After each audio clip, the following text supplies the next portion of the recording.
Bismillahirrahmanirrahim. Assalamu alaikum everyone. My name is Yasir Yamin and I'll be taking you through in today's session. Now, you guys must have gone through your introductory session. And through that session, you must have understood that one of the most important and key areas of your course is all about IAS and IFRS. Most of your exams will be covered through IAS or IFRS. So you need to have very strong grip in all accounting standards that may be examined in your upcoming examination. Now, while we have to proceed with the learnings of IAS and IFRS, but it's best that we first make ourselves understand that why IAS or IFRS even exist. What is the need of international accounting framework? What is the requirement? And plus, many of the students, many of the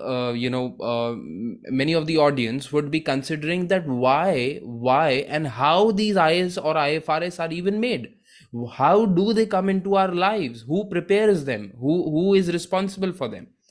And one more area that actually interests me the most is what is the thought process behind makings of an IAS or IFRS. You see, my people, I have true faith that in future someone from you guys, right, my audience, someone from you guys would be the ones who will be participating in the writings of future accounting standards. Now it's very important that if you aim for a future innovation or a future development, you must get your basics right, and this session will purely help you in that regard. Now, today we are going to discuss the basics of reporting under IAS or IFRS. Now, let's move on. If we move on, we'll start our session by first understanding that why do we even have IAS or IFRS? What is the regulatory or conceptual framework behind the creation of IAS or IFRS? And I would like to start my discussion on one point agenda.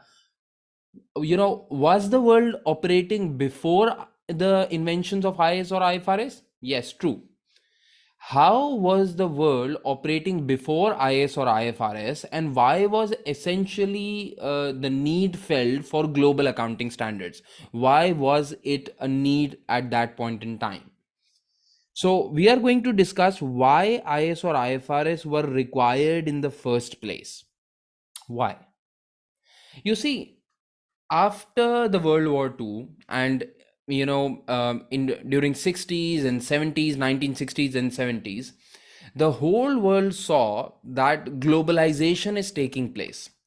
The world was actually not, the global business landscape was not limited to certain jurisdictions or certain national boundaries, but rather many businesses started to operate in other countries, or they started doing commerce in other countries, they started investing in other countries.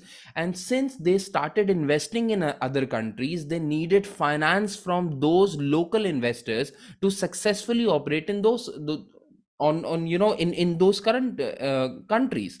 They wanted local players, local investors, local businessmen along with them, so they can successfully run multinational corporations, they can successfully run global trade and global businesses. And with this, you must have understood that the primary reason behind the innovation of IAS or IFRS was basically globalization. So globalization pushed towards the need for global accounting standards. So global accounting standards were needed due to global capital markets. You see, capital market means those markets from which capitals are generated, the finance is generated. Now you guys have fair knowledge of of what types of finance can be generated by an entity. In the more basic terms, we all understand that assets are equal to capital plus liabilities. So whatever investments are made in assets, either they will be financed by equity or they will be financed through someone else's money, and that is debt. So capital markets basically mean equity markets and also debt markets. With the advent of globalization, there were established global equity markets, and there were established global debt markets. Banks became interconnected, stock exchanges became interconnected.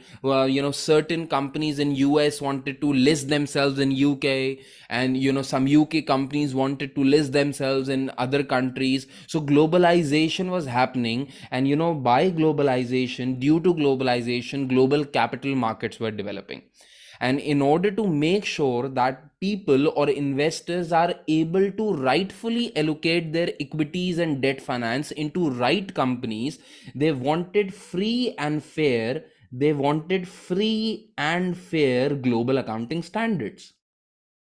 You see, it is very important for investors to get transparent information, especially for a multinational or for a foreign company. For example, there is a US company that wants to build a business in UK, but for the investors of UK, it was very important that they are able to interpret the financial results of US company and understand its business model, and then only they can help that US company getting established in UK, and they can form partnerships, they can form joint ventures, they can form limited liability companies, and so on and so forth. So in order to freely invest capital into businesses amid globalization, free and fair global accounting standards were required, and that is why IAS or IFRS were actually made. One other reason was, IAS and IFRS actually provide a global platform for, investment opportunities. Investors nowadays, since most of the countries in the world are very much tuned to, or they have implemented IAS or IFRS, investors globally have the platform to read their financial statements, to understand their financial information, and make easy investments. So IAS or IFRS has actually became a global platform for people to invest money. Companies who report under IAS or IFRS easily get global finance from global players. So capital markets became easy, global investments became easy. IAS or IFRS actually cultivated a platform of understanding of cooperation, so that businesses and investments can move out globally.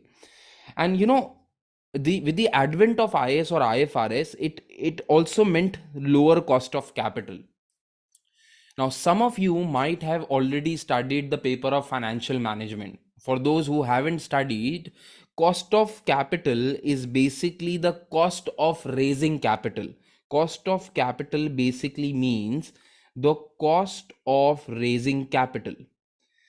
And many of you would get this point that higher the risk in finance, we always say higher risk requires higher return.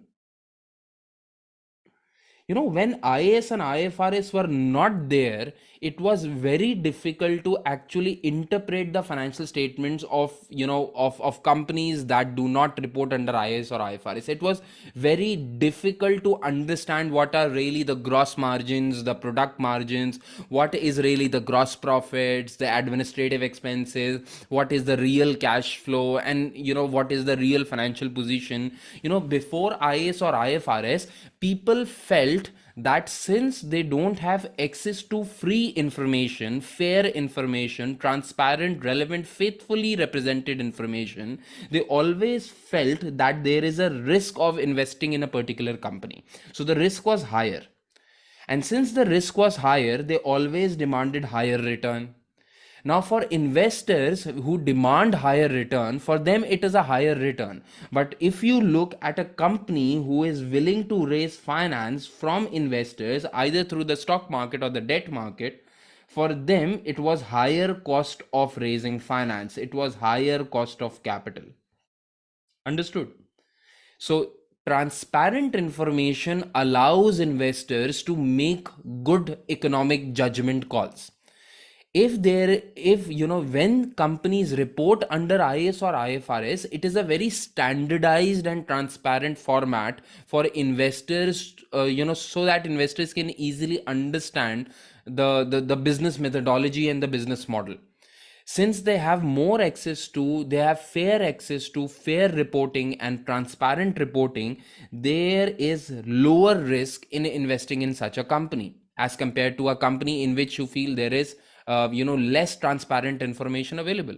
Lower the risk they feel, the lower return they actually demand, and the lower the return they demand, there is lower cost of capital. So the IAS or IFRS basically, are the companies who implement IAS or IFRS, they have the advantage of lower cost of capital, and that actually benefits them.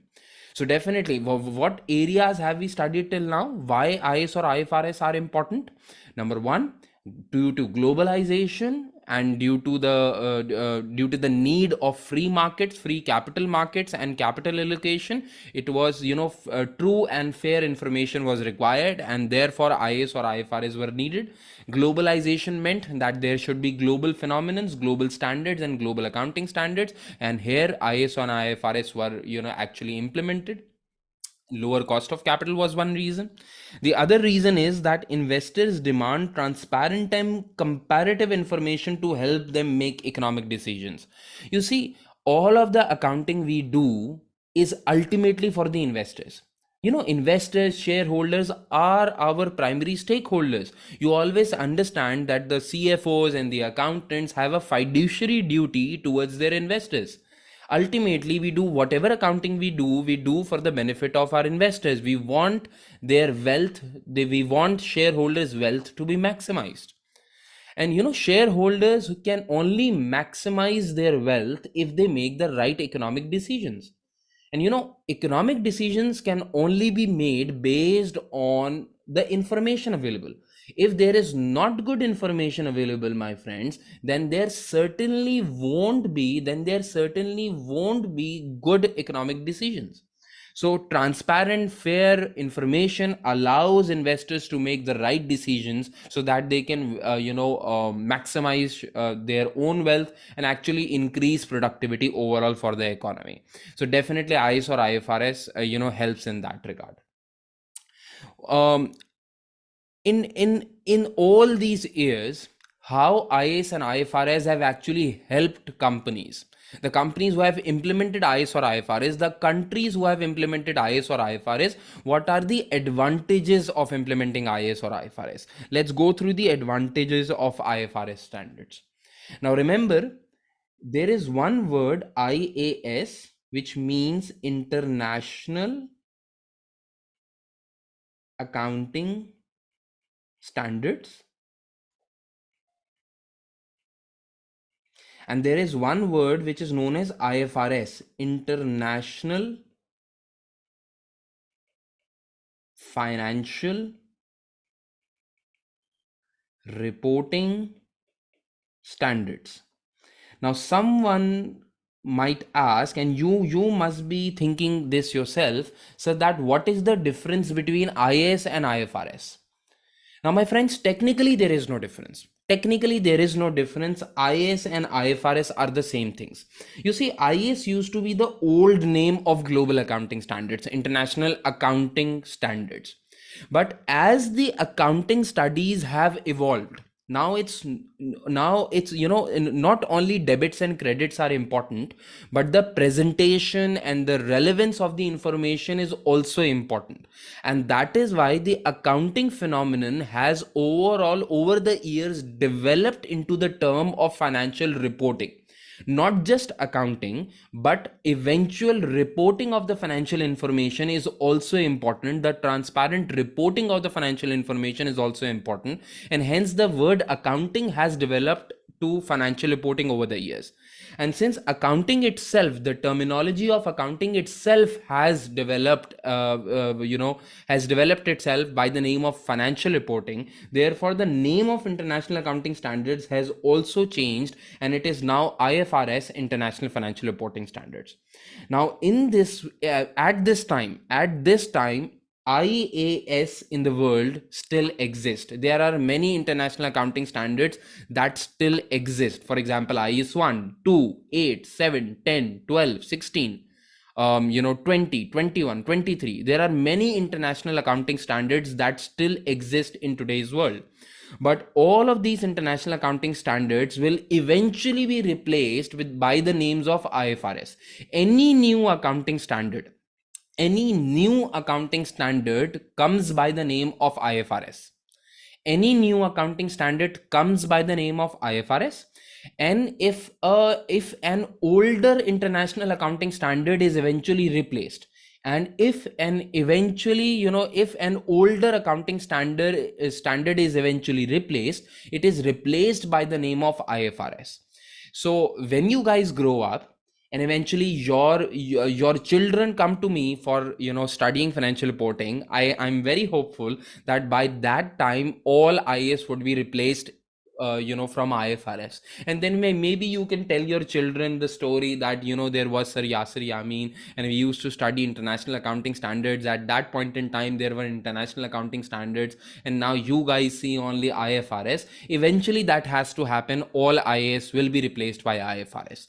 But at this point in time, whether an accounting standard is by the name of IAS or if it is by the name of IFRS, both have equal value. Both have equal value.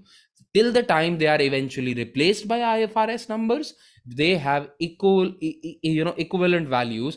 You cannot say that IAS are older, they are not valuable, or IFRS are older, they are not valuable. This is not true.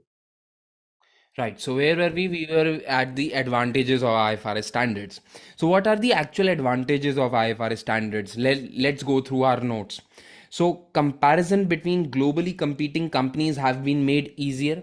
Since most of the companies globally are following IAS and IFRS, most of the countries have actually shifted themselves from their local accounting standards to international accounting standards, and that has made the comparison between companies even in different jurisdictions very much relatable and very much comparable.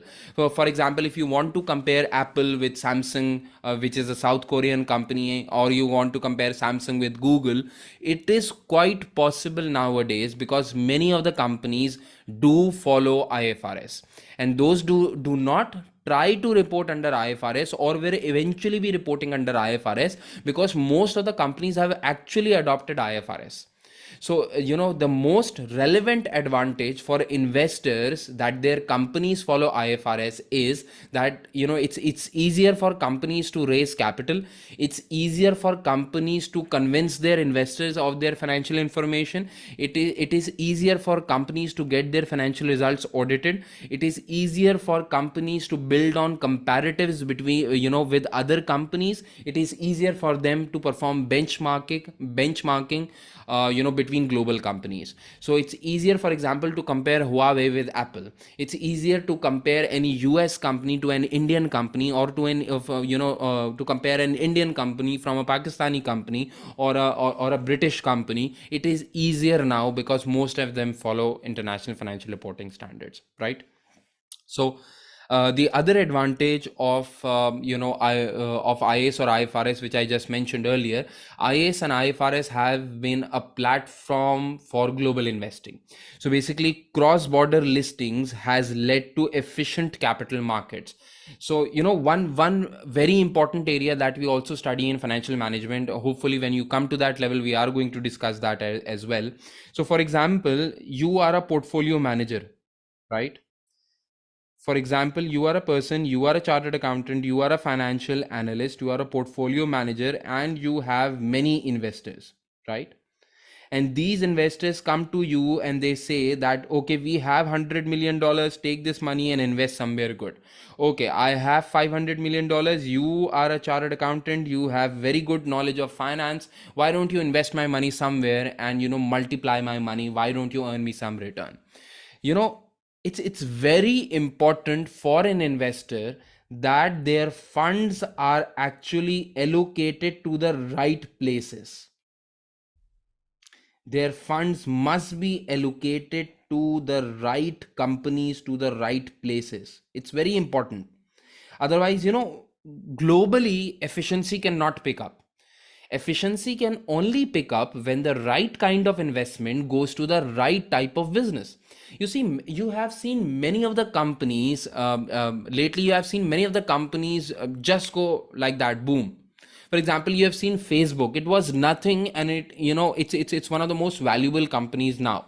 It's You have seen many companies, many startups, and they just race to success just like that. And how is that actually possible? Because for those companies, they find the right investors, and for those investors, they find the right companies to invest in. Now, if there is not a platform available, if there is no platform available for right type of capital allocation, then many of the investors would actually be investing in uh, very wasteful investments. They would be doing junk investments, and they won't be this won't be leading to innovation in the world. So the people who invested in Tesla, or the people who invested in SpaceX, are actually earning very high good returns nowadays. But that was only made possible because they made the right decision. And right decision and efficient capital allocation is only possible when there is a right platform available for it. Now, since IAS and IFRS, the core objective of IAS and IFRS is true and fair view of financial information. IAS and IFRS has played a very good role in providing a platform for right allocation of capital for right investments. So many of the startups have just gone from zero to hero, and that IAS and IFRS has played a very good role in that. Appraisal of foreign target companies for mergers and acquisition have been easier, because it's easier for an investor in US to appraise a company in Pakistan or India. And when they when it's easier for them to appraise their financial results, it is easier for them to invest their money in through cross border listings or through cross border investments. One critical advantage that has been for many countries of IAS and IFRS is the fact that IAS and IFRS actually acts as a baseline for countries who are willing to develop their own national accounting standards. My friends, there is a terminology which is known as gap. So up till now, I have told you one terminology which is IAS and the other terminology which is IFRS. Let me tell you one another terminology which is known as gap. Now, gap means globally accepted accounting principles. Globally accepted accounting principles. Although the although the name of gap includes the word global, but rather gaps are often referred to as national accounting standards. You see, uh, despite globalization, many countries have developed their own accounting standards. So, for example, in Pakistan, there is Companies Act 2017, which acts as a local gap. It is the Pakistani gap. Similarly, each and every country have their own national accounting standards. Now, for many countries who are willing to develop their own accounting standards, they were willing to, have more transparent look into the businesses and to the economy they are regulating. The IAS and IFRS acts as a simple baseline in to develop their own accounting standards. So, for example, in Pakistan, although the local gap is Companies Act 2017, so for example, every Pakistani company has to follow Companies Act 2017. It is our local gap. But this Companies Act 2017 actually refers to IAS or IFRS. It says that except some accounting standards, companies should follow IAS or IFRS. So, wasn't it easier for Pakistani regulators to develop the accounting standards? They actually copy pasted IAS or IFRS. Other than some IAS or IFRS for which there was an apprehension that these should not be made applicable in Pakistan's economy. Every country does that, but many countries actually adopt IAS or IFRS, or rather copy IAS or IFRS in order to develop their own accounting standards. Now you also know that UK also has have their own UK gap, and those UK gap are merely an extension over what IAS and IFRS says. So they have actually copy pasted the whole IAS or IFRS, but they have introduced some of their own developments and some of their own requirements just to regulate their own economy. So IAS or IFRS acts as a baseline for countries to develop their own national accounting standards. That has been a very good advantage of IAS and IFRS. All right, my friends. So here we understand that IAS and IFRS has played a very big role in developing the global economy. If you look back 50 years ago, there was a size of global economy. You can search it on Google and you will understand it better, that the size of global economy in 1960s or 70s have actually grown on a higher compounding basis till today. It is not growing by a standard percentage every year, but it has grown by a very high compounding basis over these 50-60 years. And how is that been possible? Through global investments, through global commerce and global trade. And that global trade has been fairly executed with the intervention of IAS and IFRS. So IAS and IFRS has played a very big role in developing the global business phenomenon. All right, my friends. So, having understood the importance of IAS and IFRS, now I want you to watch a video which is available on the IASB's International Accounting Standard Boards. I've also written it here, IASB International Accounting Standard Board's official page. Now this upcoming video will tell you about how IAS and IFRS are actually made. What is the process of developing an IAS and IFRS? How do they come to know that a particular accounting standard is required? Who advises them, and what happens? It is a 2-minute video that you need to see, and that will give you a very good glimpse on how IAS and IFRS are made, and then we will continue our lecture. All right, my friends. Okay, so just watch this video. Developing standards through an open and inclusive process is an important part of our role as the global accounting standards setter. But how does that process work? And how can you get involved? The first stage for any project is typically our research program. Here we explore the issues and identify possible solutions. Often we set out our ideas in a discussion paper and seek feedback on how to proceed.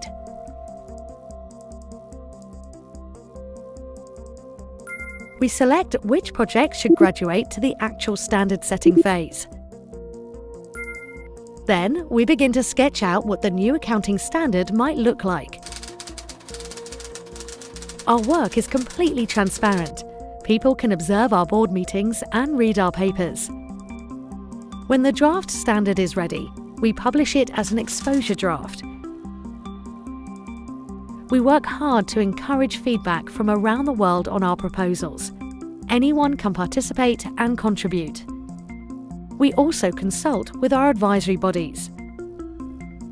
During the process, we often receive several hundred comment letters on our proposals from organisations and individuals. And we take part in hundreds of meetings and events to discuss them.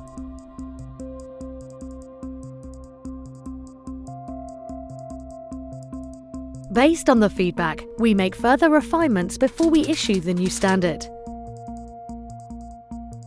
Every new standard has a start date that gives plenty of time for countries to authorise its use and for companies to prepare for the new requirements. Once issued, we support implementation of the standard and make sure it is working as intended. And that is how you help us to set accounting standards for the global economy. Find out more about IFRS here.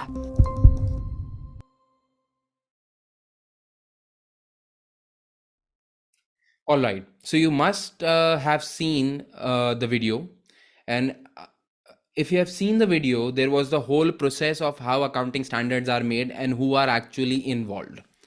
But sir, though we have seen this video, which was very much informative and which was very much unique in its own regard, but I am of the opinion that you need much more comprehensive notes so that you can learn them from your examinations point of view and your own learning point of view.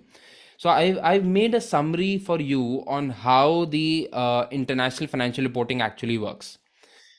So when we talk about International Accounting Standards Board, the International Accounting Standards Board comes under the purview of IFRS Foundation. Just try to understand the how the structure works. On top of it, there is an IFRS Foundation, which is, by the way, a not-for-profit entity.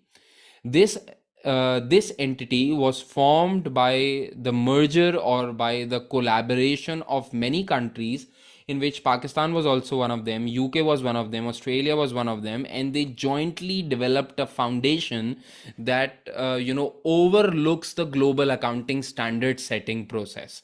So IFRS Foundation is a not-for-profit entity that has the sole purpose of developing accounting standards, interpreting accounting standards, and making sure that IAS and IFRS are running appropriately in the global world. All right.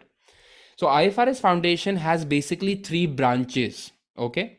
So one is International Accounting Standards Board, the IASB, which is very much relevant to us. Then there is IFRS Interpretation Committee, or in short known as IFRIC. So there is one body which is known as IASB, International Accounting Standards Board. This is technically the board which makes the accounting standard. Then there is a committee which is International Financial Reporting Interpretation Committee, or the IFRIC, who actually give advice to IASB, right? So they are a subcommittee of IASB. And then there is a newly formed branch of IFRS Foundation. This was just formed recently, I believe in 2021, which is known as ISSB, which is International Sustainability Standards Board. Just like there is one International Accounting Standards Board, there is one recently developed International Sustainability Standards Board, and we will talk about this in a while as well. So basically we are studying about three bodies: IASB, IFRIC, and ISSB. Now, sir, what is IASB?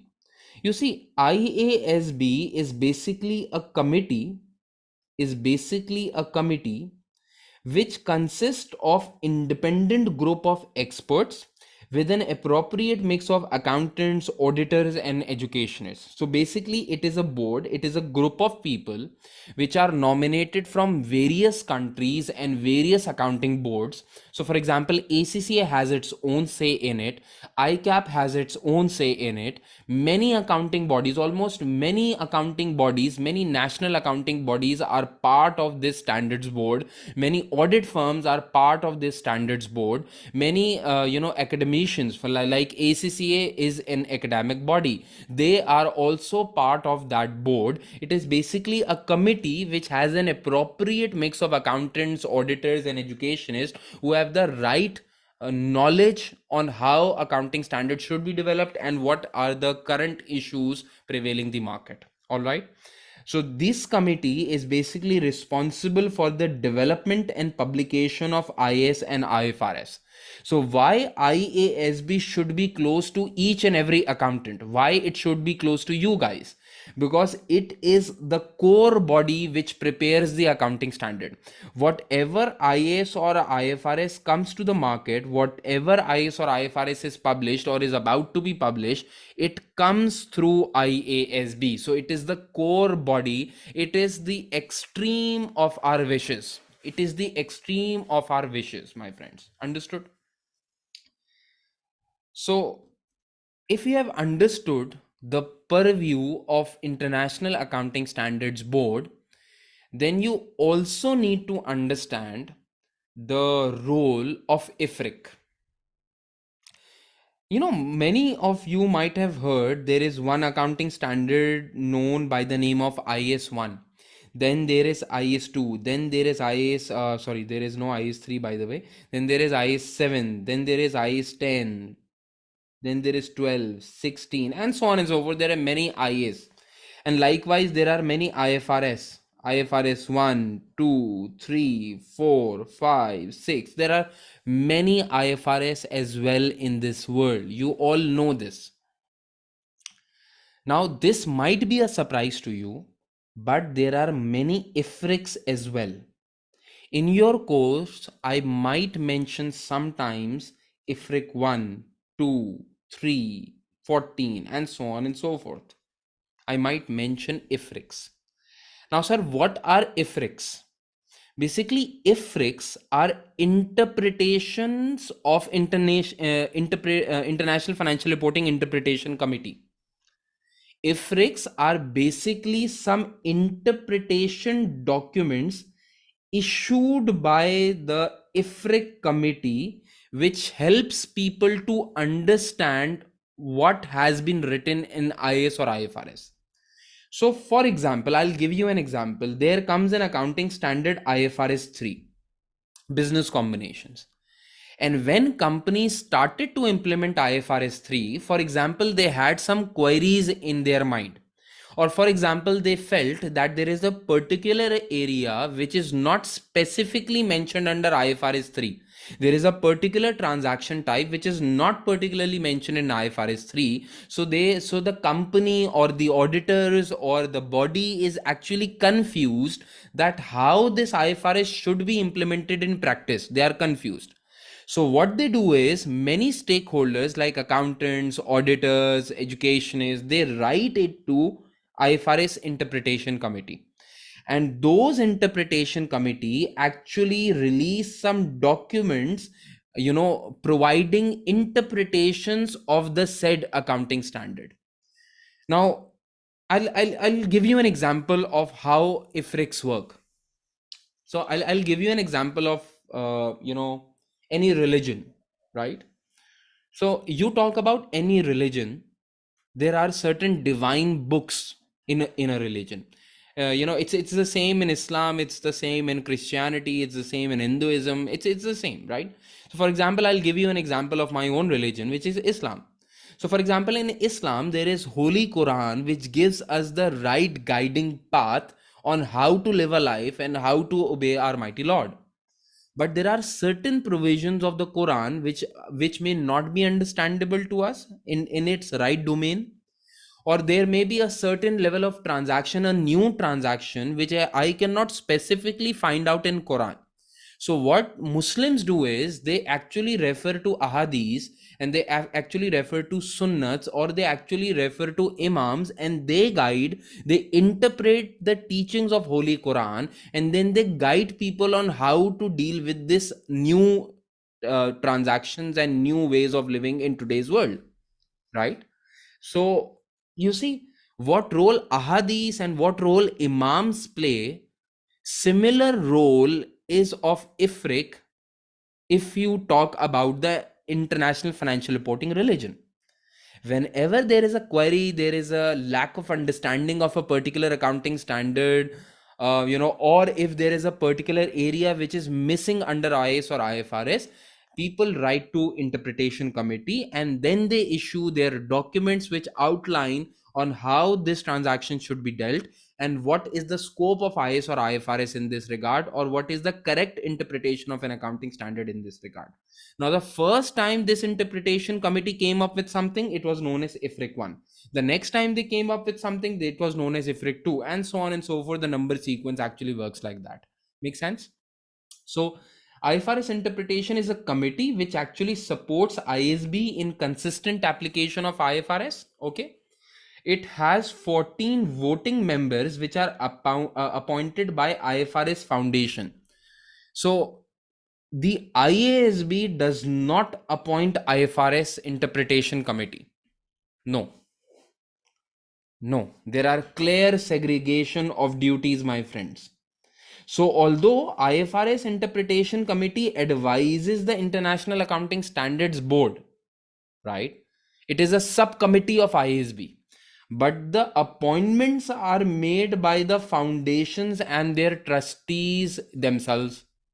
So to keep independence, if a particular accounting standards comes into the market, And if it is not rightfully applied, or it is felt in practice that this accounting standard has some errors or queries, because at the end of the day these accounting standards are made by humans, and humans are prone to make errors. If you don't make errors, you're not human. All right. So interpretation committee is an independent, although it gives advice to the IASB, but it is appointed independently so that they can independently guide other people, and then they can give advice to the ISP on independent basis. And interpretation committee meetings are available online. It is open to public and are also available as a result of webcast. If you are very much interested, you can always go on YouTube or Google and search out the IFRIC meetings, and then they will be available for you. For sure you won't understand anything at this level of time. You need to develop your own expertise in IAS or IFRS for that. But yes, they are independent, and you can always go and see IFRIC meetings. All right. There is one newer edition. Most of you guys who have passed a while ago may not know about this board. Now this is one of the most recent board that has been formed under the IFRS Foundation, and it is known as ISSB, International Sustainability Standards Board. It was announced in November 2021 at COP26, Conference of Parties in Glasgow. All right. So this was only formed until recently, 2021. It's not long ago. So International Sustainability Standards Board has the aim of developing sustainability standards that result in high quality comprehensive global baseline for sustainability disclosures. Now you all must know that especially in the west and in the developing economies, sustainability is a very big topic, and it rightfully it should be given the right importance. You see, I just told you that over the past 50, 60 years, global economy has boomed on a compounding basis, on a macro basis, on an overall basis. It has grown exponentially, but this will not continue for the next 50 to 60 years. That is not going to happen. If we don't take climate change seriously, if we don't provide investors the information regarding the risk of climate changes, if we don't provide investors the information about sustainable investments, they will keep on making wrong investments. And if they keep on making wrong investments into the wrong businesses, eventually what will happen, that due to climate change, the whole global economy will fall. It's not an issue of just earthquakes and floods and heat waves and everything, but global economy is going to be affected by it. Now you have seen in Turkey recently that the Turkish economy was actually facing many challenges, and now it has been severely affected due to the earthquake that recently happened. And what has happened in Pakistan? Now in Pakistan, one third of the population had been affected, or one third of the land area had been affected. Almost 3 crore people had been affected. The economy lost nearly $15 billion. Now a country like Pakistan, who is actually facing short of dollar cash flows, who is actually facing financial crunches, the whole flood affected the whole country, and the global economy, the local economy is facing a meltdown. Why all of this happened? Due to global climate changes, due to global sustainability challenges. Now accountants should realize that they are responsible to support investors in making good economic decisions that actually maximize their wealth in the longer run. And that won't be possible if we don't tell them about the key risks of sustainability, the sustainability risk and sustainability hazards many companies are involved in today's time. It won't happen that way. So we need to be transparent. We need to educate them that what are the sustainability challenges, and that burden has been taken up by the IFRS Foundation. They have developed this sustainability standards board. They are developing sustainability standards They are developing sustainability standards that will be released in a while, and they will act as a baseline for disclosures. Companies will be responsible to make relevant disclosures so that investors can make right economic decisions. Now, IASB, the formation of IASB has been backed by the G7 countries, the G20 countries, IOSCO, finance ministers, and central banks of over 40 jurisdictions. Now, 40 jurisdictions, the governors and the central bank governors and the finance ministers have supported the formation of IASB, and soon you will see that many countries, hundreds of countries, will actually support IASB in the future. This is the same that happened with IASB. IASB started with the support of smaller number of countries, then eventually everyone adopted that because it was more advantageous for the global economy. The same is going to happen with IASB. So it's a developing thing, and you must understand that this is the new phenomenon. All right. Now there is one more body, one more committee that you need to understand. It is the IFRS Advisory Council. IFRS Advisory Council is independent of all these. It is not a part of IASB, it is not a part of IFRIC, it is not a part of IASB. Rather, it is independent, and it directly provides advice to the IFRS Foundation. It directly provides advice to the IFRS Foundation, not to a sub-body, but the foundation itself. So they are basically the consultants, or advisors of the IFRS Foundation. All right. So this is how the whole regulatory framework works of international accounting standards. This is commonly known as the IASB's regulatory framework. It is the IFRS regulatory framework, but it is commonly known as the IASB, International Accounting Standards Board regulatory framework. All right.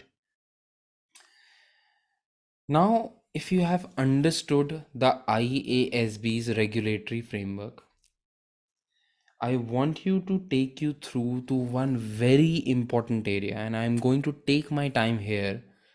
I'm going to take you towards the IASB's conceptual framework. Wow.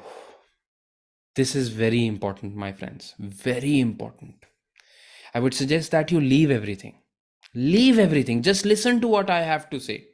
Because this conceptual framework sets the tone for you to understand IAS and IFRS. Without conceptual framework, understanding or learning IAS or IFRS is just meaningless. Don't do it. It's a waste of time. You will learn many IAS or IFRS without conceptual framework. You might even pass your exam, but you will never get the feel of IAS or IFRS if you don't study the conceptual framework. I always say that IASB's conceptual framework is a Bible document for accountants. Bible document for accountants. Like in every religion, I just mentioned it before, like in every religion, there is a holy book. And essentially nothing deviates from the holy book. For example, in Islam, our holy book is the holy book, the divine book, the Holy Quran, right? Now, in the global world, you will find many types of Muslims. Some call themselves by name A, some call themselves by name B. Some represent themselves by, they call themselves, for example, they call themselves Arabs. Some call themselves, Indians. Some call themselves, some refer themselves to the region they belong to. But whatever sect they belong to, whatever practice they follow, whatever strategy they have for their religion, nobody deviates from the Holy Quran, right? Largely nobody deviates from the Holy Quran. At least that is the idea. That, okay, there may be some differences of opinion, difference of practices, but at the very least, everybody agrees to the Holy Quran, right?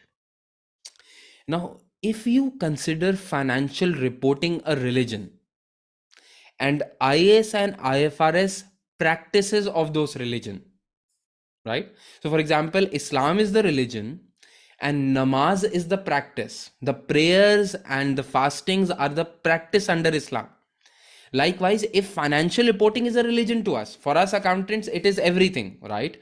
So if financial reporting is a religion to us, and IAS and IFRS are the practices under those religion, then the conceptual framework is the holy book for accountants.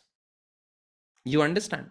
Whatever IAS or IFRS are prepared, whatever practices companies follow, whatever gaps they follow, whatever IAS or IFRS they follow, the ultimate guiding path, the ultimate conceptual framework, at least in theory, is the conceptual framework. It is the Bible document for accountants. You should have strong grip. You should have strong grip on conceptual framework, and then only you can develop strong grip on IAS or IFRS, right? So for example, you can never be a good Muslim if, even if you pray 5 times a day, or including sunnats and nafils 10 times a day, but you don't actually follow the teachings of Holy Quran. You cannot be a good Muslim. That is our belief. And similar things would be in your own respective religion. Likewise, doesn't matter how good IS or IFRS you implement, but if you don't have faith on conceptual framework, you will never understand the beliefs of financial reporting. You will never have the trust, you will never have the motivation of developing or implementing IS or IFRS. So it's the it's the spirit of financial reporting. Conceptual framework is the spirit, is the soul of financial reporting. Make sense? Now you guys must be wondering, sir, okay, we understand your feelings about conceptual framework and you are very much attached to conceptual framework, and like every accountant should be this way. Sir, but what is so special about this conceptual framework? What is written in conceptual framework that actually guides us to the right path? The first area which is specifically and deliberately mentioned in the conceptual framework is basically the definition of 5 key terminologies, or the 5 key pillars of this religion, which are assets, liabilities, equity, income, and expense. Now, sir, wait, sir. We already know what is an asset, what is a liability, what is equity, what is income, what is expense. Sir, we studied this when we were very young. When we were just born into accounting in our first classes, we already knew what are assets, liabilities. This is the first topic that we studied. Sir, we are on this level, we are on such a senior level. Why are we studying about assets, liabilities, equity, income, and expenses right now? Why are we going through the definitions? Because these definitions you not only need to understand by examples, but you need to understand them by heart. The whole objective of us revising these key definition is because we want to accept the religion of financial reporting.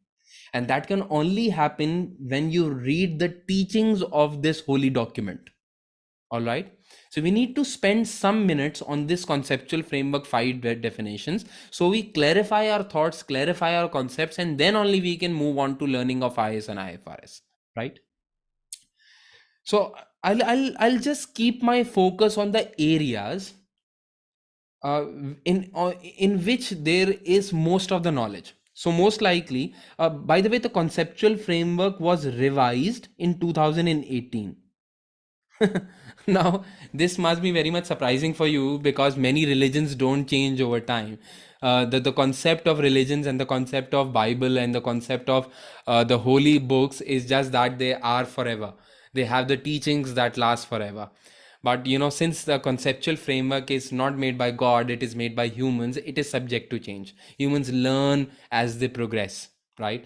So the conceptual framework was actually updated in 2018, March 2018. And I was lucky enough to teach that this conceptual framework since March 2018. It was my batch started in March 2018. It just launched few days back, and I was probably the first one in my country who was teaching the revised conceptual framework. So I'm very much attached to this topic. Now, My area of focus in this lecture are going to be basically assets and liabilities. Why am I not going to talk about equity, income and expenses in detail? Because this is merely the same. There is no material change in these three headings. So whatever you understood while you were a junior accountant, same knowledge still prevails about equity, income and expenses. So I'm not going to spend time on that. However, since there has been some changes in the definitions of assets and liabilities, I'm going to go through I'm going to go through in detail about the definitions of assets and liabilities, and I would want you to, spend your time on these with me. So, what do you mean by an asset? If I ask any student of you and I ask you what is an asset, and most likely, many people would raise their hand and say, sir, we know, sir. Okay, okay, don't make a fool of yourselves, huh? We already know what is an asset. And when I ask what is an asset, you would say, sir, for example, building is an asset, sir. Sir, when we say an asset, you would say, sir, receivables are an asset. Sir, inventory is an asset. Sir, motor vehicles are an asset. My friends, these are examples of an asset. These are examples of an asset. The point I was asking you, what is an asset? What is an asset? So the definition actually outlines what is the characteristic of an asset. What thing, place, what material you can actually call an asset. So you need to understand what is an asset in its entirety. So just follow me. The conceptual framework, not me. The conceptual framework, our Bible document defines an asset as a present economic resource. Now, those students who have studied conceptual framework in past and in much past, they already know that the previous definition under conceptual framework, under the older conceptual framework, was it used to define an asset as a resource controlled by the entity.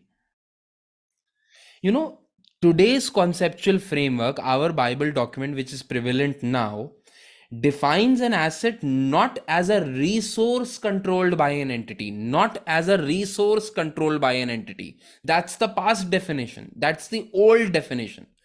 Today's definition of an asset is it is a present economic resource controlled by the entity. Sir, what is the difference between resource and an economic resource? Previously, whenever we used to ask accountants that an asset is a resource, what do you mean by a resource? They always took names of something, whether tangible or intangible.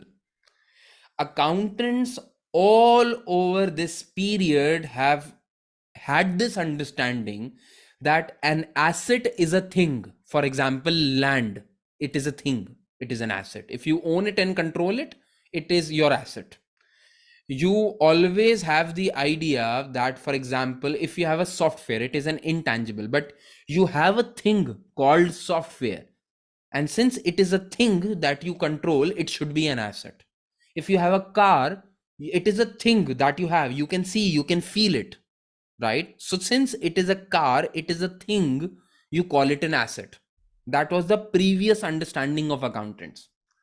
Today's IASB conceptual framework does not define an asset with the thinking of being a thing. It says an asset is an economic resource.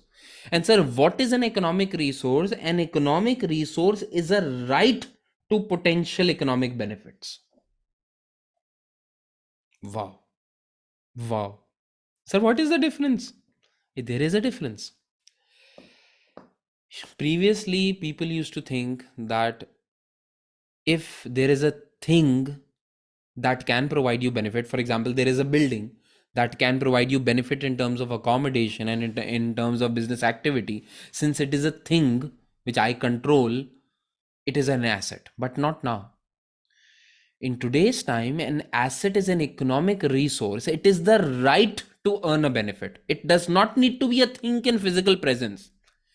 An asset does not need to be a thing in physical presence.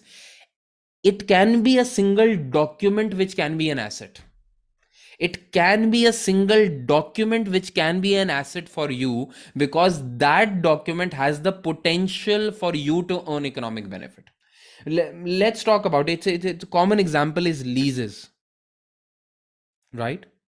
So for example, there is a building which has a life of 100 years, and you took this place for rent for 5 years, right? So if you have taken a building which has a life of 100 years and you have taken it on lease, on rental for 5 years, now previously old accountants used to think that since we are just renting this property, it shouldn't be in our balance sheet because it is not our property.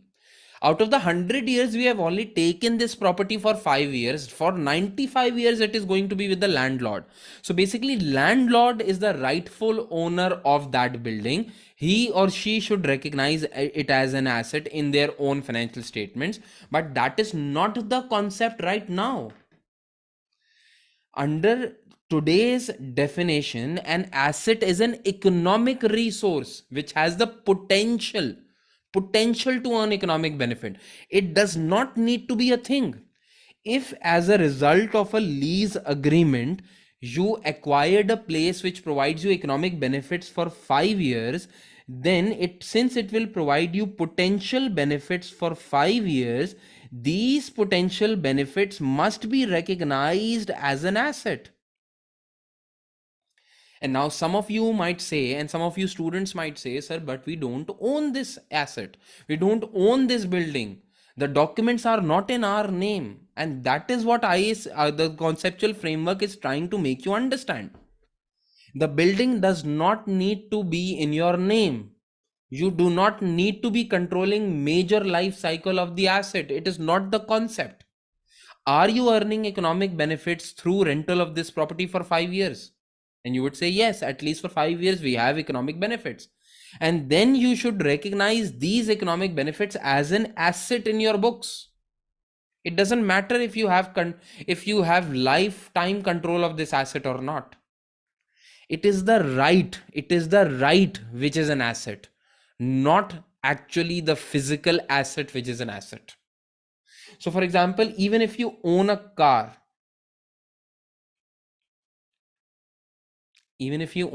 just look at my drawing. I'm preparing a car for you. I have very good drawing, my friends. So even if you own a car, you don't call it your asset because it is a thing.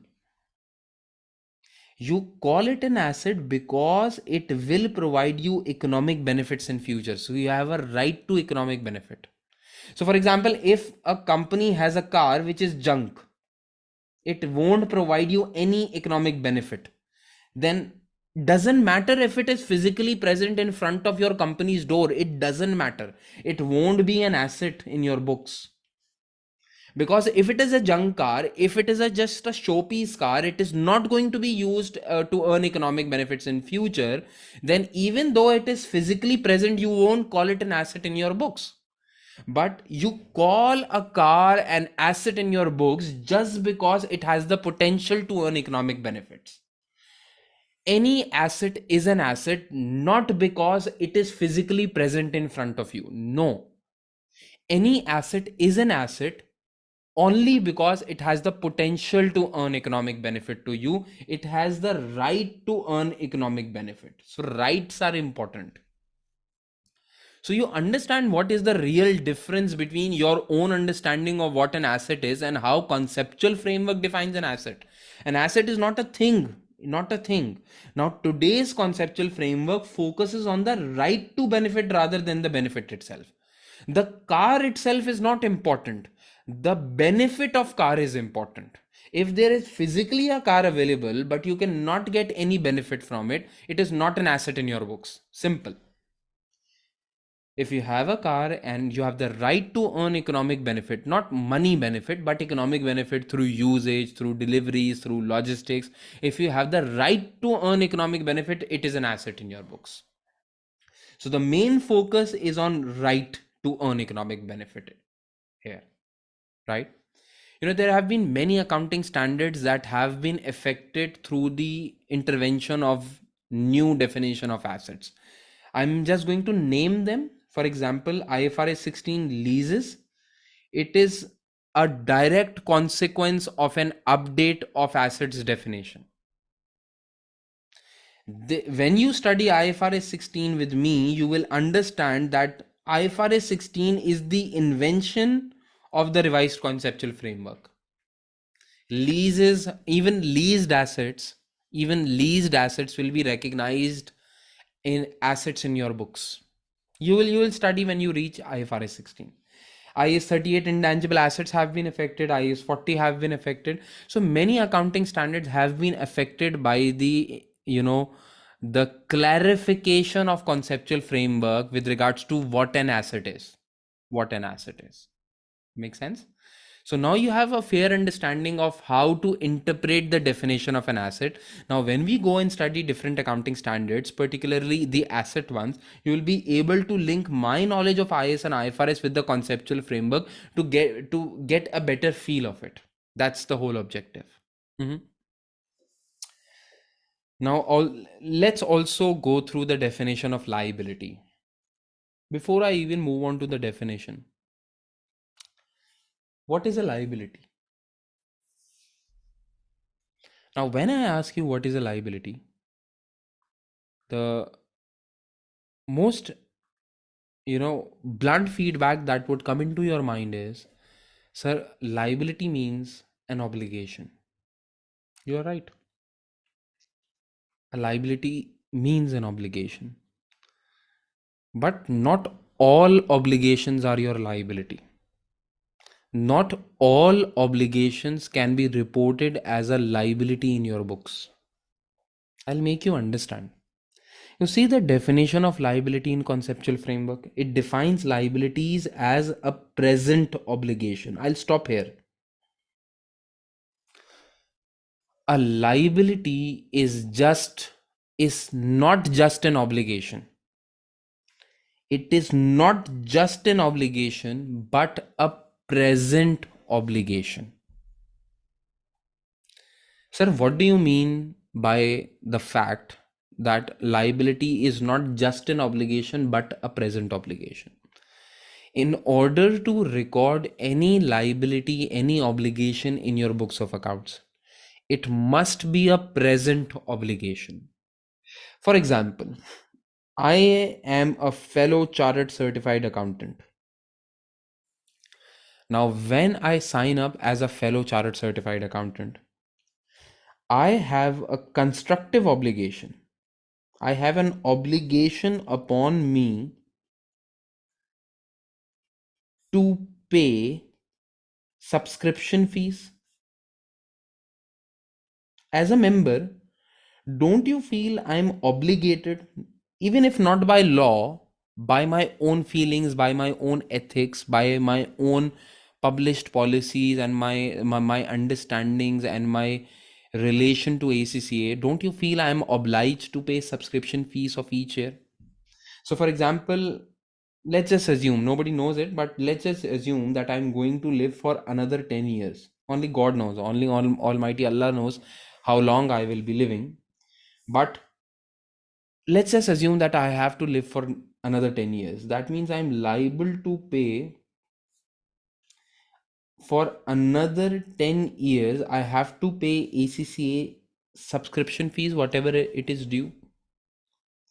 Now my question is, can I record? See, I am obliged to pay 10 years of subscription fee. Now, just for simplicity, let us assume that the total of these 10 years subscription fee is £2,000. So we just estimated that Sir Yasser is going to live for another 10 years. So for example, my age is 20 now, and I'm going to live till 30. You know I'm speaking the truth, right? So for example, I'm 20 now and I have to live till 30. So the sum of all year subscription comes at 2000. The question is, I am obligated to pay this, by the way. Should I recognize these £2,000 as a liability? in my books. I know it that I am liable. I'll be paying it. Should I recognize this as a liability in my books of accounts? What do you say? Think of it. The answer is no. And why is that? Because you see, these £2,000 are a future obligation. It is an obligation, by the way. I'm not saying that I'm not obliged to pay futures subscription fee. I have to pay it. But the point is, it is a future obligation. I have to pay it when it is due. I don't have to pay it right now. It is not a present obligation. For example, after 1 year, I have to pay one subscription fee. After 2 years, I have to pay the second subscription fee. I am obliged to pay it, but I am not presently obliged to pay it. You see, the important factor is not the outflow timings. Don't get me wrong. I'm not considering the outflow timings. The concept is, am I obliged to pay it now? Am I obliged now to pay it in future, for example? Am I obliged today to pay it in future? The answer is no. I will be obliged to pay when the time is due. I'm not obliged at year zero of paying anything in future. For example, if I die now, am I still obliged to pay my subscription fees? No. I'm only obliged to pay subscription fees when after 1 year it is due. So technically, it is not a present obligation. It cannot be reported as a liability in my books. So clearly, you need to understand that not every obligation is a liability. In many accounting standards that I will teach you, I'll come to this point again. There will be obligations, but I'll be telling you, see, this is an obligation, but it is not a present obligation. So in order to record a liability in your books of accounts, it needs to be a present obligation. An obligation, though you may be paying in future, but you must be obliged now to pay in future. It doesn't matter when the outflow will take place. It may take place 10 years after. I'm not concerned the timing of outflow. No. But are you obliged for that outflow to be made in future? But are you obliged now? No. If you are obliged now to pay a sum in future, for example, I have an employee and I say that, Mr. Employee, I promise you today that I will pay you your today's bonus after 1 year. For example, I have some liquidity issues. I cannot pay you right now. I promise you that I will pay your today's $100 due, but after 1 year. This is a present obligation. But sir, you will be paying after 1 year. Doesn't matter. I'm obliged to pay now. I'll be settling it in future. That is a separate thing. When I will be settling my liability, it doesn't matter. But am I obliged to this money right now? Yes, I am. I'm just asking for a favor to settle it after 1 year. Present obligations are to be reported in books of accounts. That's the concept.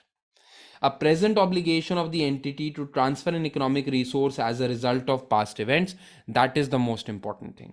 Remember, a liability or an asset. Remember, a liability or an asset always arises as a result of past event. A liability or an asset always result as always are a consequence of a past event. This is a very important phenomenon that you need to understand. Sir, we don't understand that. What do you mean by this? What I'm saying is, an asset or a liability are always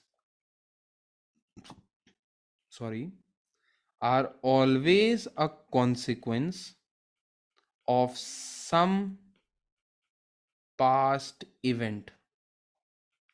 An asset or a liability are always a consequence of a past event. Always a consequence of a past event. Sir, we don't understand. I'll make you understand. You know how auditors test assets? So, for example, there is one company on which you go for an audit, and this company shows that look, we have an asset which is a spaceship. For example, you go and on an audit of SpaceX, and they tell you that in our financial statements there is a spaceship which is worth $200 million. Now my question is, how will auditor audit it if there is in reality a spaceship available? You see, not in all cases you can physically verify asset. Not in all cases you can physically verify an asset. How do auditors audit or verify that yes, SpaceX has a spaceship available of $200 million? Obviously, they are not going to go in space and see, oh, you were right, there is actually a spaceship available to you. Okay, okay, let's go back to the earth and sign the auditor's report. Obviously, that is not going to happen. That doesn't make any sense. Uh-huh. So, for example, if you're going to go on an audit of oil company, and the oil company says that, okay, look, we have, 3,000 liters or 30,000 liters of oil available in this space. What are you going to say? I need to see this oil. I need to jump into this tanker and I'll just go and see the oil. Would you do that? This is how the auditors will audit. Not all things can be physically verified. Now, one thing that auditors should know, or every accountant should know, that conceptual framework says that an asset is a consequence of a past event, and here the audit procedure is developed. For any asset, there must be a past event. The auditor or an accountant would think, okay, you have a spaceship, there must be a past event for this spaceship. You must have acquired this spaceship. Okay, I want to see the documents of acquisition of this spaceship. There must be some banking documents, there must be some supplier invoice, there must be some delivery notes, right? There must be some cost breakups. As a result of buying this from a supplier and paying through the invoice and the transfers of money, eventually these past events would have led to an asset, a spaceship of SpaceX, right?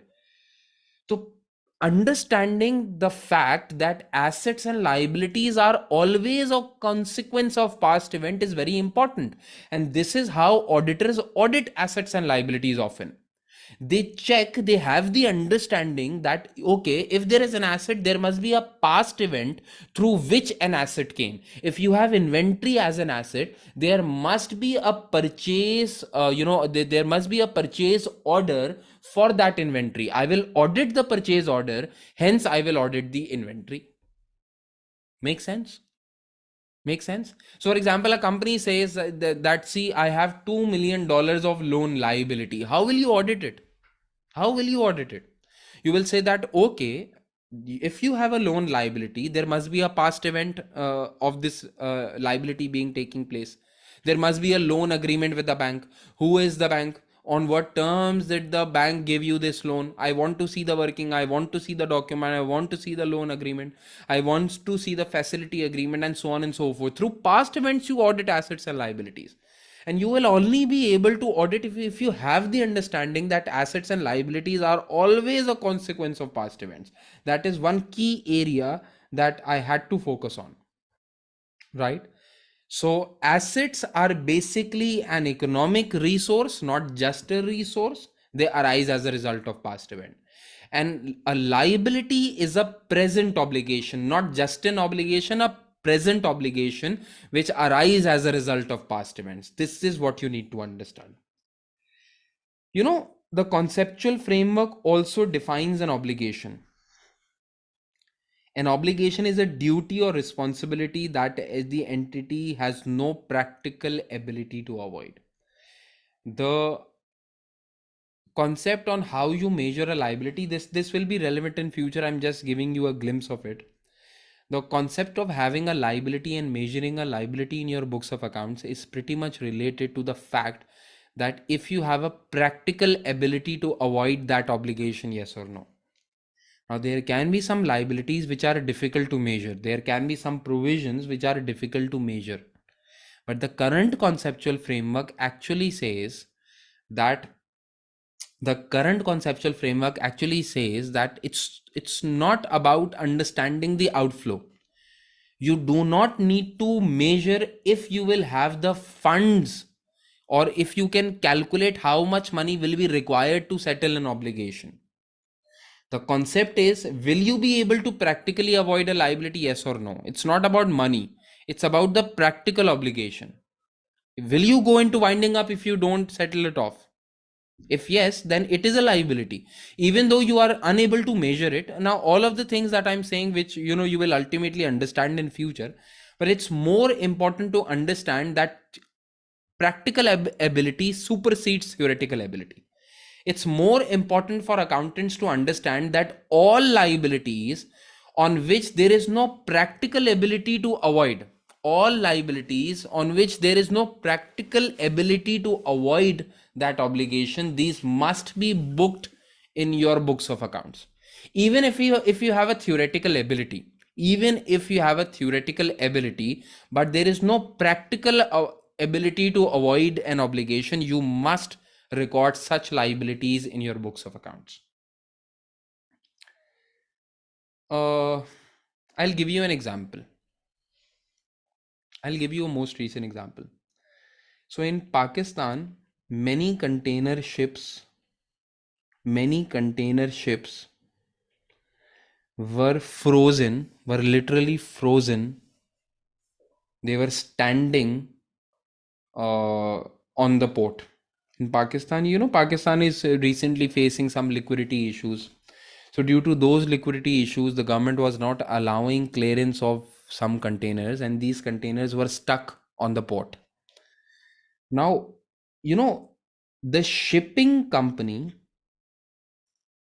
the shipping company charges penalty if their containers are on hold for a longer period of time. So for example, most of the shipping companies, what they do is they say that if we bring your consignment to Pakistan, you have 3 days to clear your consignment.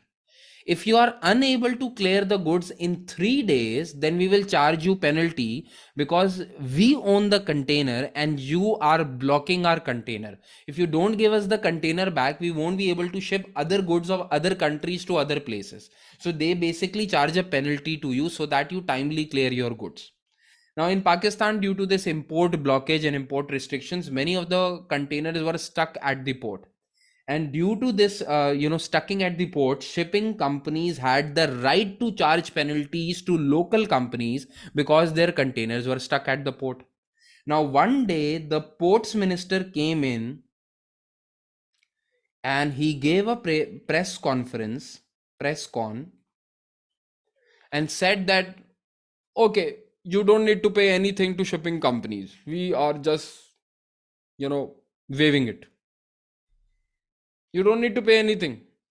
Now, theoretically, if your government says that, okay, we will look for you, don't worry, you don't need to pay any damages, there is a theoretical ability to just to avoid. Theoretically, if the government is saying that you don't need to pay any penalties, you would feel safe, okay, the government is saying. But here the accountant needs to apply practical theory, practicability into practice. As per international law, these penalties have to be paid to shipping companies. This is a part of their international agreement. This is applicable on all countries globally. Damages are charged worldwide. It is a global phenomenon, not a local phenomenon. Now, theoretically, the ports minister is saying, okay, don't worry, ji, you don't need to pay anything.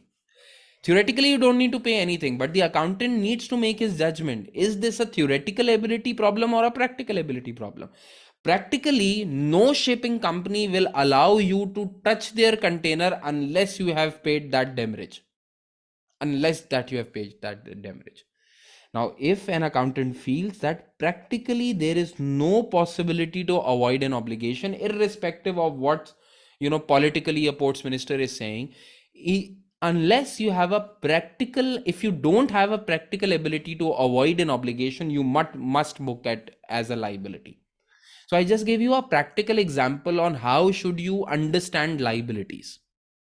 How you should understand liabilities. So a liability is an obligation which you can practically not avoid. Theoretically, you may be able to avoid, but practically, if you cannot avoid, you should record it as a liability in your books. So this is what I wanted you to understand about assets and liabilities, and I won't go into the details of equity, income, and expenses. This you can read it on your own. But assets and liabilities were the key. Often people ask me this question, and I'll put this in front of you myself. I'll just put this in front of you myself. A very important question that people should be asking, and this is the right question to ask. Sir, do all IAS and IFRS comply with the new conceptual framework?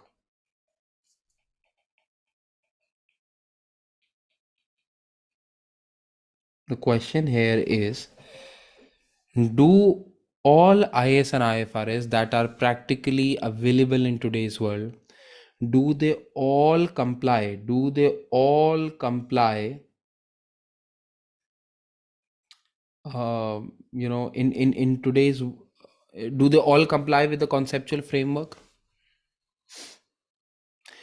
Always know that, at least theoretically, IAS or IFRS, which are the practices under financial reporting,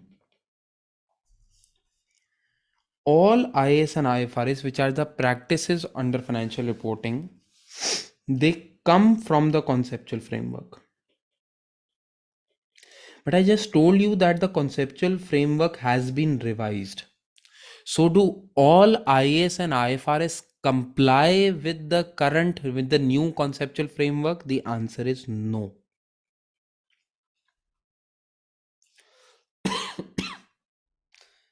Then, sir, there comes another question. What happens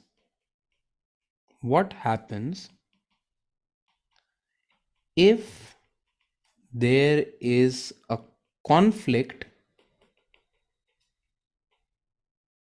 between IAS IFRS and conceptual framework? My friends, tell me, if there is a conflict between any IAS or IFRS and conceptual framework, who will prevail? Who will prevail? Isn't this easy? Just think about it. Who will prevail? The conceptual framework itself says that IAS and IFRS will prevail. You know why? Because see, IAS and IFRS are very much detailed. They are very much practice oriented. The conceptual framework is a guiding document. But IAS and IFRS are practical implementations of those guidance. So even if there is a conflict between conceptual framework and IAS and IFRS, since IAS and IFRS are in much more detail, they give the right strategy, the right guidance, the right debit and credit to implement right accounting. Therefore, IAS and IFRS will prevail in case of a conflict. This is what it is. Conceptual framework, ideally, a theoretically conceptual framework prevails over everything. This is our holy book. This prevails over everything. Most of the accounting standards, majority, almost all accounting standards comply with the conceptual framework. Some do not comply, and we will study this when we are studying the relevant accounting standard. Some accounting standards do not comply with the conceptual framework. There is a mismatch. Only in those minute cases, you need to understand that since IAS and IFRS are much detailed, they will prevail. You will set aside conceptual framework. This is often asked in your exams, so you need to know this by heart. All right, just write it down and it will help you a lot in future. Okay, so my friends, we have actually completed a very important area of conceptual framework. But there is one more area which we need to discuss, a very important area that we need to discuss. I'll just ask you to take a 1 minute break. I'll take a 1 minute break as well. And then we need to start off with another area which is very important under the conceptual framework. We will discuss that. But let's just calm down ourselves, take a 1 to 5 minutes break, and then continue this video. All right. Now, my friends, let's continue. Now, we are going to discuss one more important area which is under your conceptual framework, and it is very essential for you to understand this area, and then only you will get a feel of what financial reporting is. You see, at the end of the day, you need to prepare financial statements. All of you must be aware of what do we mean by financial statements. So basically, by financial statements, we mean that financial statements is a collective name for 5 type of documents. One is income statement, I would say, statement of comprehensive income. One is your balance sheet, or what you call now statement of financial position.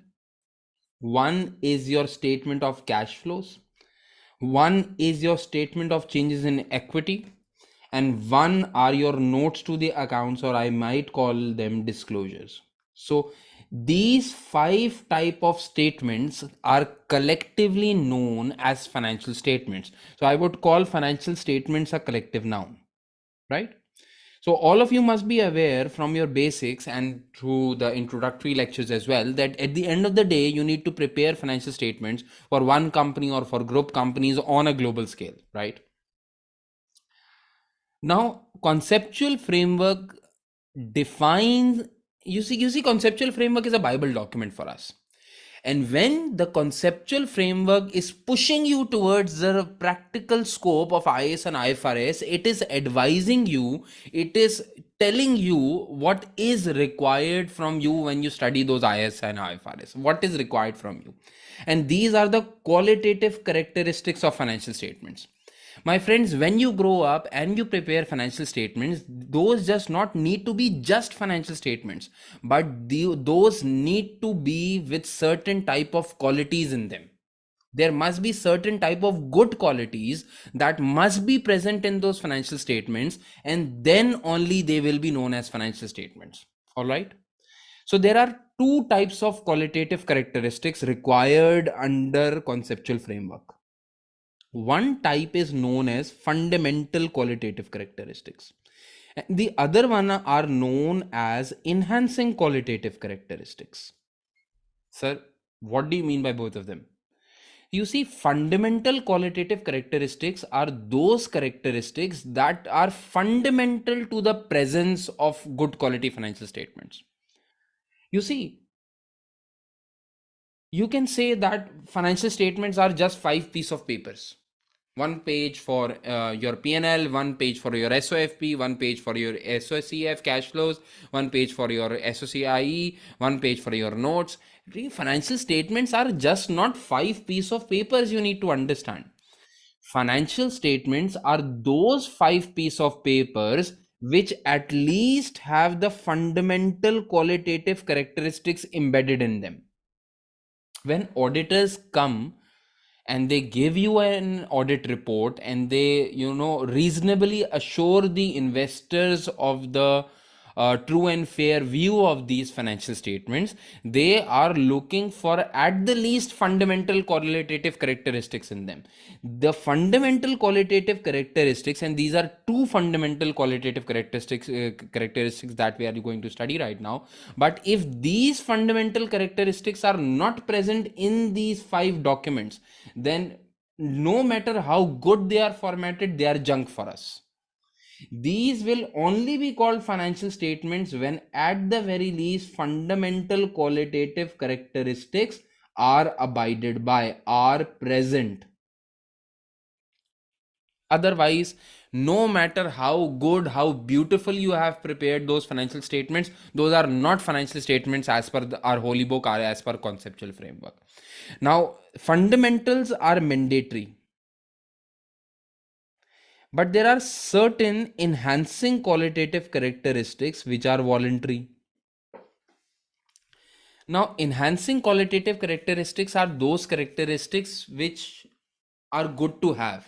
And nowadays most companies have them, but there is not a requirement of them to have.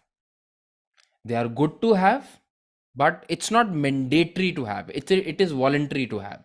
Though in real life, in today's time, since good quality financial statements are of much concern of the investors, nowadays they demand enhancing qualitative characteristics as well. But as per our religion, fundamentals are mandatory, enhancing are voluntary. If they are very good, you will get sawab for them. You will get our religion of financial reporting will appreciate you for that, but they are not mandatory in that regard. We'll start our knowledge, we'll start discussing from fundamental qualitative characteristics. Now you need to remember these. For your exam, you need to remember these. There are 2 fundamental qualitative characteristics. Just repeat it after me. I'll say it 3 times. I often know, you must know that whatever you say 3 times is, that thing becomes rock solid. So whatever you say 3 times, it is forever. And I know you are understanding what I'm saying, right? So there are 2 fundamental qualitative characteristics that must be present in financial statements in order for those 5 documents to be known as financial statements. There are two fundamental qualitative characteristics: relevance and faithful representation. There are 2 fundamental qualitative characteristics: relevance and faithful representation. There are 2 fundamental qualitative characteristics: relevance and faithful representation. Sir, what do you mean by relevance? Now, relevance means that all relevant financial information should be there in your financial statements. You see, financial statements cannot be like a newspaper. That's important. It cannot be a newspaper. You cannot include every information in your financial statements. That Mr. Yasir came at 8 a.m. He was late by 15 minutes, and that is why we lost productivity of 15 minutes. No, you don't need to actually mention each and everything. No, it's not a newspaper. But you need to make sure that all relevant financial information is available. Now, you would ask me, sir, what is relevant? Relevant information is any information that is capable of making a difference in the decisions made by users. So any information which can affect the decision of users of financial statements, any information which can affect the decision of users of financial statements must be mentioned in those financial statements. So for example, sales revenue is fundamental to making a decision about the company's growth, and that is why it should be present in your financial statements. For example, assets and liabilities. A shareholder must know that the company they have invested in, what assets and liabilities does the company possess. It is a relevant financial information. Decisions are affected by the level of assets and liabilities and the proper names of those assets and liabilities, and so therefore that information must be clearly mentioned in your financial statements. But there can be some information which is such immaterial. For example, when your employees came in, how many leaves did they do. It's this sort of information does not interest your investors, right? If they do not interest your investors, you do not need to mention each and every minute detail of the whole area in your financial statements, but you need to stick to all relevant financial information that affects to the decisions of users of financial statements. And when we study relevance, there comes a concept of materiality, right? So any information which is immaterial, by immaterial in layman terms, we mean that immaterial means small information. Immaterial means any information which is immaterial. It is not important. It is smaller in nature. Immaterial information is not provided for. But all material information must be presented in your financial statements. Now, here comes the question, sir, what do you mean by materiality? Now, materiality, is entity specific. What amount is material depends on the size and the nature of the company. So, for example, if it's a small company, $100,000 worth of expenses may be material because it is just a $1 million company. But for a company which is worth, for example, 10 billion US dollars, $100,000 expense breakup may be immaterial. So you don't need to mention 100,000 expense, so to say, very clearly. It can be grouped into some category such as administrative expenses or cost of sales. It does not need to be separately mentioned because it is immaterial. So materiality is entity specific. For a larger company, 100,000 may be immaterial. For a smaller company, that 100,000 may be very much material. So materiality is entity specific. However, the conceptual framework does guide you this thing. You should always analyze materiality based on nature and magnitude or both. You see, by magnitude, we mean the volume of the transaction. You should always measure your materiality based on the volume of the transaction. As I said, $100,000 for a $1 million company should be material because it is 10% of the total equity size. But for a $10 billion company, 100,000 is nothing. So you should measure what is material and what is not material for your company based on the volume of that transaction. However, you should also consider materiality based on the nature of that transaction. So for example, there is a $100 billion company, and in that company, $100 billion company, there was a fraud of $1,000, just $1,000 in $100 billion company. One employee stole $1,000 from your cash till and ran away. Just $1,000 from $100 billion company. Now, by magnitude, it is not a material transaction. 1,000 rupees lost out of 100 billion company is not material. You shouldn't be reporting such things. It's not, you may report such things, but it is not required by the framework at the very least, because a $1,000 loss in $100 billion company would definitely not affect the decision of users. This is analysis based on magnitude. The magnitude of $1,000 in a 100 billion company is nothing. Forget it. But you should also assess the transaction based on its nature. What if I told you this $1,000 were stolen and the employee ran off, and that employee was a director in your company? Oh, ho, ho, ho. If that employee was a director in your company, and a director is a person who is charged with governance, who has the sole responsibility of managing shareholders' wealth. If your director is a thief and he just stole $1,000 of your company, this is material. This is very much material. The nature is material. Those who are charged with governance are committing a fraud. This is material. You need to report this by all means. I'll give you one more example, and this is a very recent example. Few days back, I received a call from one of my colleagues, one of my friends, and he asked me a question. He said that, Yasir, uh, my company has just paid a legal fee of my director. Now, most of you would say that, okay, legal expenses are expenses of the company, so it's just not a big deal. I also said this to him. You see, legal expenses. Every company pays legal expenses. What's? I mean, why are you calling? What's the matter? And he said, you see, the point I'm concerned is why I'm concerned is because those legal charges related to a personal case of my director, personal case of my director, and the company has paid for it. I said, should I disclose this? And I said, yes.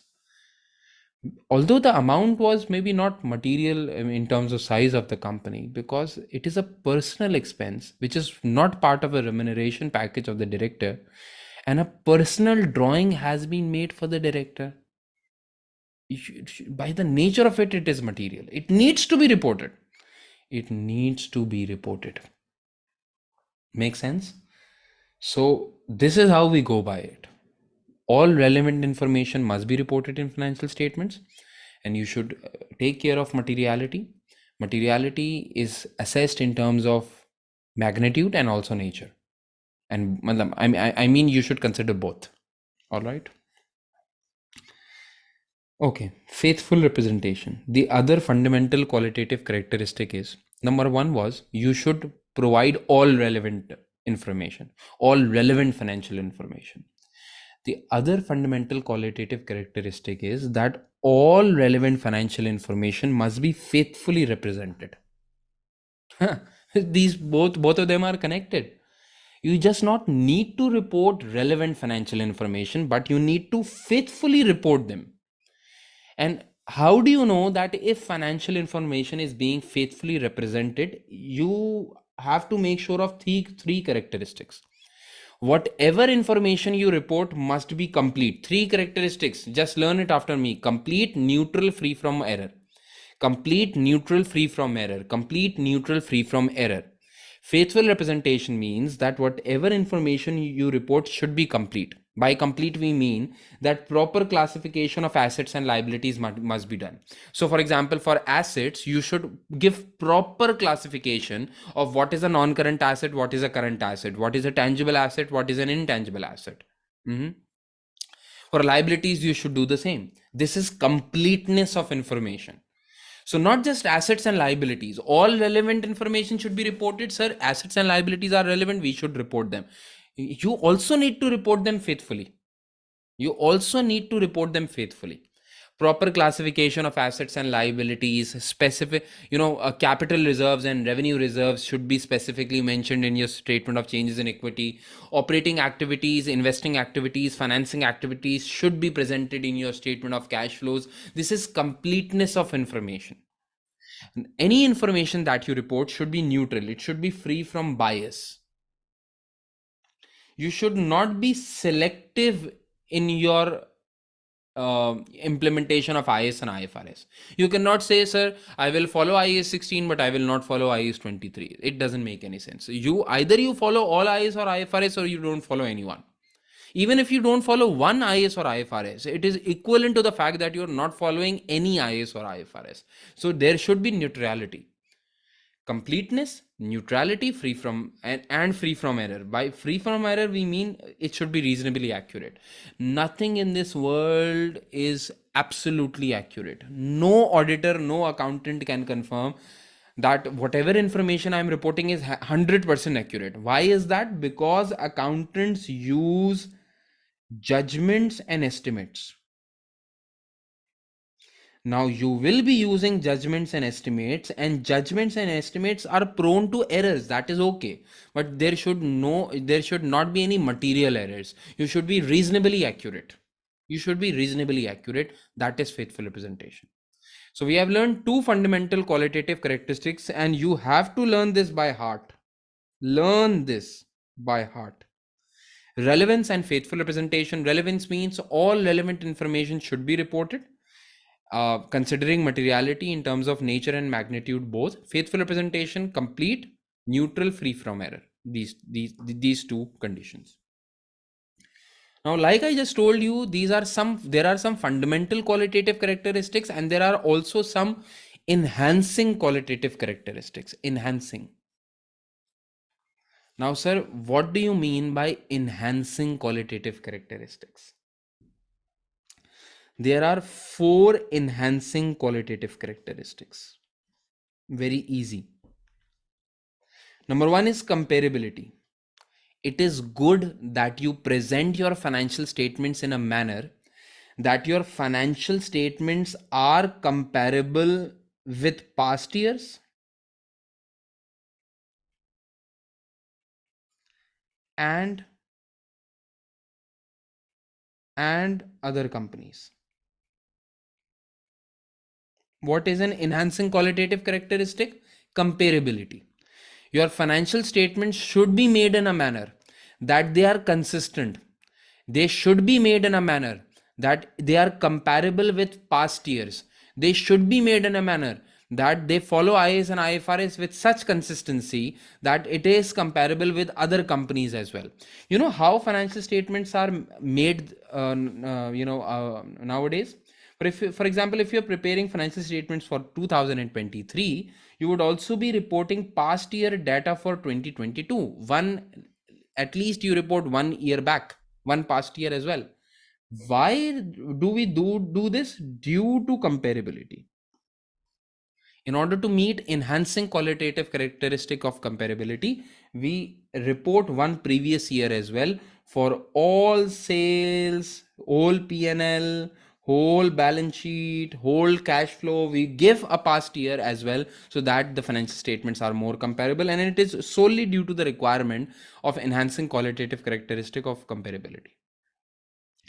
Conceptual framework says that one enhancing qualitative characteristic is that your information should be verifiable. You only report those relevant financial information which must be verifiable. It is good that they are verifiable. You know, verifiability can be direct or indirect. Direct verifiability is, for example, a business says, see, I have an asset, a calculator in my balance sheet. So the auditor goes and sees, okay, I see that there is a calculator, I can physically see it. This is a direct confirmation. And sometimes, direct confirmation is not possible. Like in the case of SpaceX, a spaceship you cannot directly verify, but you can indirectly verify. How? Through past events. So verifiability is an enhancing qualitative characteristics. Your financial statements are more trustworthy. They enhance the quality of your financial statements once the information is more verifiable. All right. Timeliness. Information should be reported with timeliness. If you don't report information with timeliness, then it doesn't matter. For me, it should be a fundamental qualitative characteristic. Still, it is enhancing because only God knows everything. Humans don't know everything. That is why this is an enhancing qualitative characteristic. Otherwise, it should be a fundamental qualitative characteristic. Information should be reported with timeliness. For example, I'll give you an example. You go into your exam and there comes a very tough question on a particular topic you didn't prepare for. When you come back, you tell me, sir, okay, this topic was tested in my exam. I abruptly say, I knew this topic was going to come. I knew this topic was going to come. I had 100% surety that this topic was going to come. Now you would be mad at me. You'd be saying, sir, if you were so sure that this topic was going to come, why didn't you tell me before? And I'm going to say, at least I'm telling you right now. And you would be saying, it doesn't make any difference if you tell me right now. If an event has already happened and everyone goes and say, you see, I already knew it, it doesn't matter. The shareholder has lost money, right? You have lost your paper for that sake. So timeliness is very important. Obviously, humans don't know everything what is going to happen in future. But whatever you can predict, you should apply prudence. And if, for example, prudence concept says that if there are anticipated losses, you should book them right now. And prudence is actually an application of timeliness. Whatever you can foresee, you should include it in your financial statements. It is timeliness. Your estimations, your assumptions, your prudence may go wrong, but that is fine. At least go for timeliness. And last but not the least, one enhancing characteristic which is in front of you is understandability.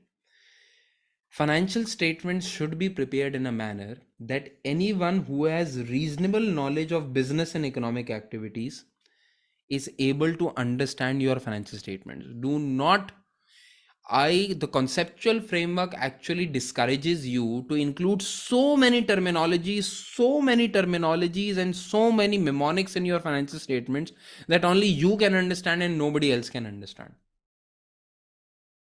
Don't do this. Don't do this. Your financial statements should be made understandable. Don't include such technical jargons or such shortcuts or short forms in your financial statements that only you can understand, and any person who has at least reasonable knowledge of business and economics doesn't is not able to understand your financial statement. It is worthless. If people don't understand what's written in your financial statements, it is basically worthless. So make your financial statements understandable to others. That is a requirement. That is an enhancing qualitative characteristic. Make sense? Again, you need to learn these by heart. Learn these. And don't, I would recommend, don't go for the writings which I have given you in notes. These are very tough to understand. I would suggest that whatever I've told you through words, you should make notes of your own. Those will help you a lot as compared to whatever technically I have written here. Because this is technical language. You ultimately need to be well versed with the technical language. But for the purpose of exam, you should make your own notes. That will help you a lot. Now, one last area which is covered under your conceptual framework and pretty much related to the preparation of financial statements is the underlying going concern assumption. Sir, what do you mean by an underlying assumption? You see, sometimes if you make an assumption, you need to tell others. For example, a person says that, sir, if you teach me, I assume that you want yourself to be paid. And I say, yes. Now you need to discuss this assumption. Sometimes students tell me, sir, that, okay, this is one area which was available in notes, but you did not, spend much time on this area. Sir, can you confirm your assumption is that this may not be tested in our exam? And I say yes or no, whatever the case may be. Sometimes you need to discuss your assumption, mention your assumption. But there is something known as underlying assumption. Underlying assumptions are assumptions which do not need to be explicitly said. They are understood. Understood assumptions. Like, for example, you don't need to tell anyone that water is wet. Fire is hot. It is understood. Nobody should, if you're giving a glass of water to somebody else and you say, whoa, wait, this is wet. It doesn't make any sense. It doesn't make any sense. Everybody knows it, that water is supposed to be wet. Water is supposed to be wet. There is no point in saying that, water is wet. It doesn't make any sense. So, whenever an accountant is preparing financial statements, there is an underlying, whenever accountant is preparing financial statements, there is an underlying assumption that the business is going concern. That the business is going concern. Sir, what do you mean by going concern? Whenever an accountant is preparing its financial statements, it is you know it is an underlying assumption that your business is a going concern business, that is, it will continue for the foreseeable future. Foreseeable future often means 1 year, next financial period. It is an underlying assumption of any financial statements. It does not need to be mentioned. It is an underlying assumption of your financial statements that you're preparing financial statements for such a company that will continue in the foreseeable future. It will not close for at least one another year. It is an underlying assumption. You don't mention it. Conceptual framework says that if this assumption is not valid, for example, if the accountant feels that the company is facing liquidity issues, the company is facing hard times, and that the company will not continue for the foreseeable future, then and it feels that the going concern assumption is invalid, is not valid, then you need to give disclosure. You see, the point I'm trying to make is every financial statement is made with the underlying assumption that the business will continue for the foreseeable future. If you feel that the going concern assumption is not valid because accountant feels that the business will not continue in the foreseeable future, the business has started selling its assets, or the business has become bankrupt, it is an SVB type of a bank or something, if the going concern assumption becomes invalid, then you need to make a disclosure. Then you need to make a disclosure. For example, the water is wet, but if so, at some point in time you feel that the water is not wet, it is freezed, for example, then you need to tell the other person. The underlying assumption is that the going concern assumption is always valid. If it is not valid, it must be told. Why it should be told? Because in that case, financial statements are not made on book value basis, but are made on market value basis. If you feel that the business is not a going concern, it will not continue in the foreseeable future, that means the business will be sold, its assets and liabilities will be settled. And if the business is going to be sold, the relevant financial information is the market value. If the going concern assumption becomes invalid, give a disclosure and make your financial statements on fair value basis, on market value basis. This is the requirement of conceptual framework. The holy book is saying this. No IAS or IFRS covers this area, but the conceptual framework, right? So it is very important for your basics. All right. So, my friends, I hope that you have understood the very importance of this conceptual framework and the regulatory framework topic. To me, it's very close to my heart. It's very close to my heart, this topic. So, I would always recommend you that even before any course, any financial reporting, strategic business reporting, diploma course, any IAS or IFRS course that you start, you should always first study the regulatory and conceptual framework and then start studying IAS and IFRS. It will certainly help you have more belonging with IAS and IFRS. It will certainly help you with that. I hope this was pretty much understandable to you. I would appreciate that if you like this lecture, kindly share it with other people. I would also like you that if you like this lecture, please do reach out to me. Your feedback, if you give me feedback on Facebook, on YouTube, on my number, on WhatsApp, if you give me this feedback, it means so much for me. It means so much for me. It gives me a boost to make more videos, more recordings, more knowledge. I feel obliged to provide you more knowledge. So it's very important for you to comment, to subscribe, to WhatsApp, to just stay connected. It's very important. All right, so you can always find me on my WhatsApp. This is the most convenient area. Many people try to find me on LinkedIn. That is also convenient. So if you search LinkedIn, Yasser Yamin on LinkedIn. Most probably, I'll be the only Yasser Yamin in the world. So I can be approached on LinkedIn. I can be approached on WhatsApp. I can be approached on Facebook. I can be approached on YouTube, Insta.